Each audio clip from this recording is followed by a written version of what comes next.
नमस्कार दोस्तों, गोलचक्र की यूट्यूब चैनल पे आप लोगों का स्वागत है। मेरा नाम है नवीन कुमार। हम लोग यूपीपीसीएस मेंस का जीएस फोर्थ पेपर मतलब इथिक्स वाले पेपर को पूरी तरह एनालिसिस के बेस पर डिस्कशन करने का प्रयास कर रहे हैं। मेरे भाई, पांचवा वॉल्यूम कल आपका समाप्त हो जाएगा। कारपोरेट शासन है, कल हम समाप्त कर देंगे, फिर उसके बाद छठा वॉल्यूम हम स्टार्ट करेंगे। आज आपका जो क्लास है वो बेहद इंपॉर्टेंट क्लास है, जो कि अंतर्राष्ट्रीय संबंध जब आपको लिखने होते हैं और नैतिकता से भरा जब इशू आपको डालना पड़ता है तो यहाँ से वो आपको जो है थोड़ा सा सहयोग करेगा। क्या है टॉपिक? अंतर्राष्ट्रीय संबंधों, निधि व्यवस्था जो फंडिंग प्रोविजन होता है, निधि व्यवस्था में नैतिक मुद्दे, ethical issue in international relation and fundings, ये आपका जो है टॉपिक है। खैर, अंतर्राष्ट्रीय संबंधों से संबंधित कुछ प्रमुख विचारधाराएं हैं, इसको हमको देखना है। जैसे यथार्थवाद क्या होता है, आदर्शवाद क्या होता है, विश्व नगरवाद क्या होता है, जीवन दृष्टिकोण की समानता और मार्क्सवाद, गांधीवाद, ये सब सारा कुछ हम जो है देखने वाले हैं। बेहद इंपॉर्टेंट है, यहाँ आपको लिखने में सहूलियत और पढ़ने में सहूलियत महसूस होगी। ठीक है ना।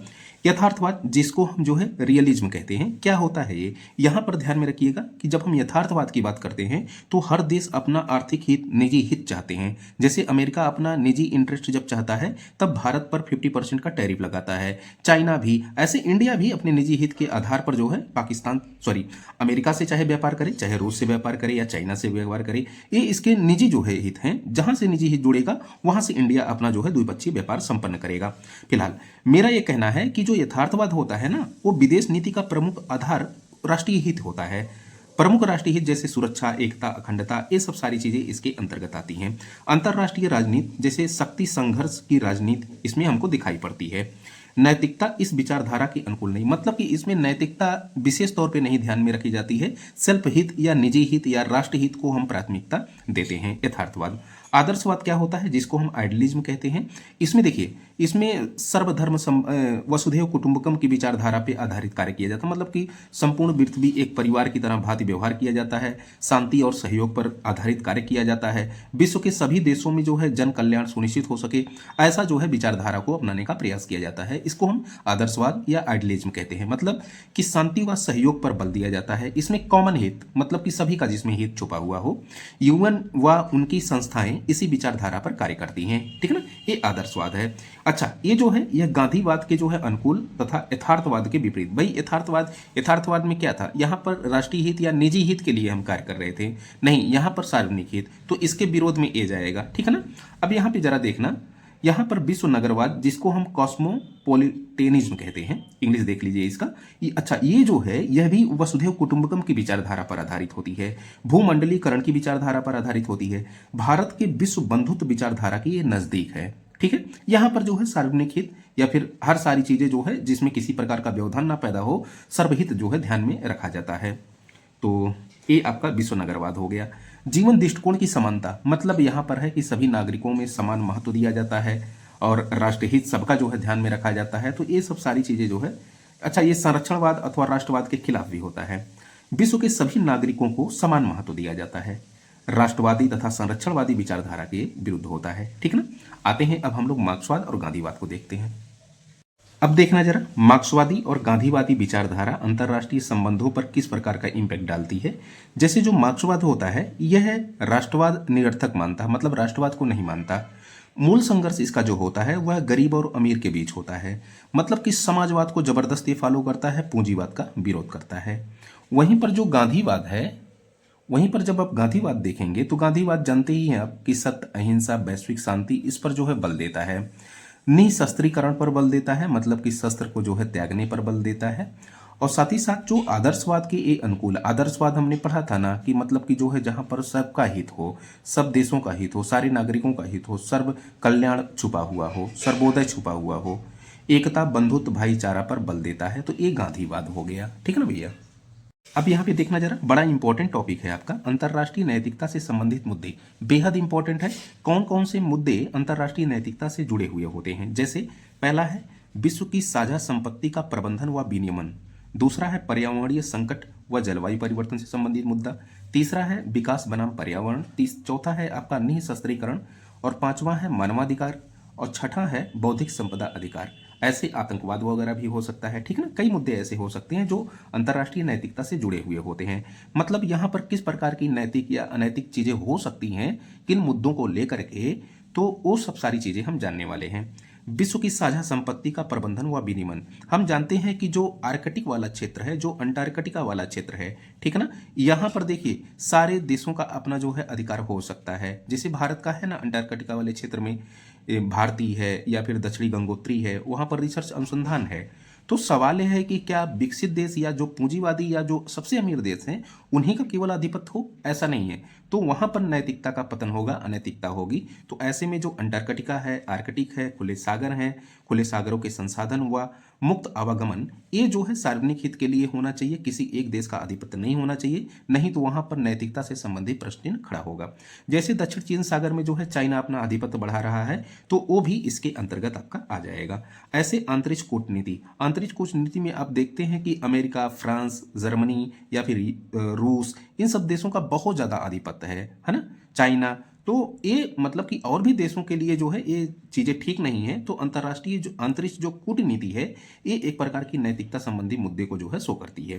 फिर पर्यावरणीय संकट तथा जलवायु परिवर्तन संबंधी मुद्दा। मेरे भाई, इतने समय अगर आप देखेंगे ना, तो पर्यावरणीय संकट इतना ज्यादा बेहद गंभीर स्थिति में चला गया है। प्राकृतिक पदचिन्ह का छाप जो है लगातार बढ़ता जा रहा है, जैविक क्षमता कम होती जा रही है। आने वाले 2030 तक अगर यही स्थिति रही तो हमको 2 पृथ्वी की जरूरत पड़ सकती है ना।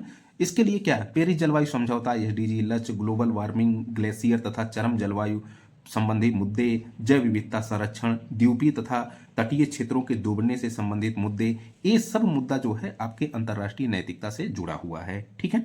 फिर विकास बनाम पर्यावरण। हम जानते हैं कि हम आर्थिक समृद्धि या जीडीपी को जो है विकास का सबसे बड़ा सूचक मानते हैं। ये उपभोक्तावादी प्रवृत्ति का एक जो है हमको दृष्टिकोण ही दिखाई पड़ सकता है, इससे ज्यादा और कुछ नहीं। लेकिन वहीं पर हम अपने पर्यावरण का क्षरण कर रहे हैं, है ना, जैव विविधता का क्षरण कर रहे हैं, भौतिक संसाधनों का इस प्रकार दोहन कर रहे हैं कि आने वाली पीढ़ी को इसका लाभ ही ना मिल पाए।